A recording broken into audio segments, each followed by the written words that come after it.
कभी कभार हो जाती है जब वो फ्री होते हैं तो, क्योंकि वो आप जैसे नहीं है ना। जब मैं काम में मसरूफ होता हूँ तो मैं हर चीज भूल जाता हूँ, है कि नहीं आपकी तरह मैं दिलो दिमाग में किसी को बसाए बैठी हूँ। कौन नजर आएगा, कोशिश कर। नहीं, मैं अकेली नहीं हूँ, पापा है मेरे साथ, वो टेक केयर कर रही है। वो लड़की, वो तो मेरी दोस्त है, बट आई थिंक वो शॉपिंग करने चलेगी। ये गुनाह है, ये जुर्म है। मैंने कभी सोचा भी नहीं था कि तुम ऐसा करोगी, मरना पसंद करोगी।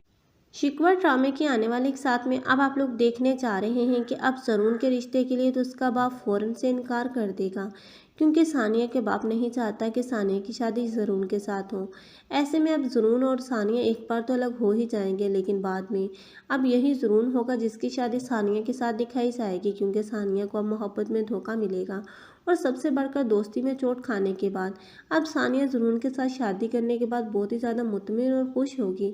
लेकिन ये खुशियाँ जब देखेगी किरण कि उसने तो सानिया से उसकी तमाम खुशियाँ छीन ली और सानिया आखिरकार अब भी इतनी ज़्यादा खुश है, तब वो एक बार फिर से फंसी को छोड़कर अब सानिया के पास जाएगी और उसे अपनी झूठी मोहब्बत और दोस्ती के दावे करेगी और उसे माफ़ी मांगेगी। सानिया तो इतनी बेवकूफ़ है कि वो एक बार फिर से किरण की बातों में आकर उसे माफ़ कर देगी, लेकिन किरण अब वो एक बार फिर से उसके साथ गेम खेल रही है, क्योंकि वो अब जावियान को हासिल करना चाहती है, क्योंकि वो एक बार फिर से ज़रून को हासिल करना चाहती है, ताकि वो सानिया की ज़िंदगी से, सानिया को उसकी ज़िंदगी से निकाल कर खुद उसके साथ शादी कर सके। और इसलिए वो अपने दोस्त फसी को भी अपने साथ मिला लेगी और इस तरह सानिया की लाइफ एक बार फिर से बर्बाद होती हुई नजर आएगी, वो भी एक दोस्त की वजह से।